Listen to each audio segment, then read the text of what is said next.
Bugungi videoda biz yangi 2026 yilgi Chevrolet Gentra modeli haqida batafsil gaplashamiz va uning asosiy texnik xususiyatlari hamda kundalik haydov uchun taqdim etadigan qulayliklarni ko'rib chiqamiz. Bu model o'zining ishonchliligi, yoqilg'i tejamkorligi va qulay narxi bilan ko'plab avtomobil ishqibozlari e'tiborini tortishda davom etmoqda. 2026 yilgi yangilangan Gentra tashqi ko'rinishida yanada zamonaviy dizayn elementlarini taqdim etadi. Old panjara dizayni biroz o'zgargan bo'lib, faralar yanada aniq va zamonaviy ko'rinishga ega. Avtomobilning aerodinamik shakli yo'lda barqarorlikni oshirishga yordam beradi. Salon qismi ham haydovchi va yo'lovchilar uchun qulay qilib ishlab chiqilgan, yumshoq materiallar bilan qoplangan, o'rindiqlar uzoq safarlarda ham charchoqni kamaytiradi. Markaziy panel oddiy va tushunarli boshqaruv tizimiga ega bo'lib, multimedia ekrani orqali musiqa tinglash, telefon ulash va navigatsiya imkoniyatlaridan foydalanish mumkin. 2026 Chevrolet Gentra kapoti ostida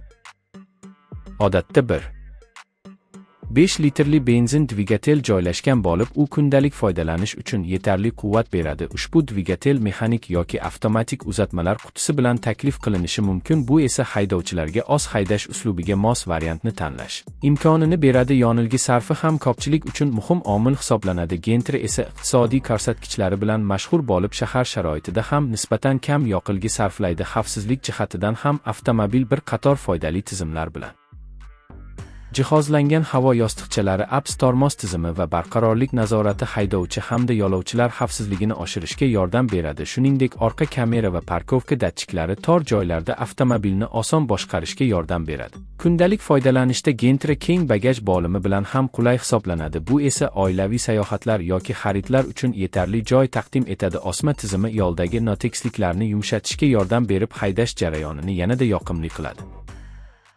Rul bo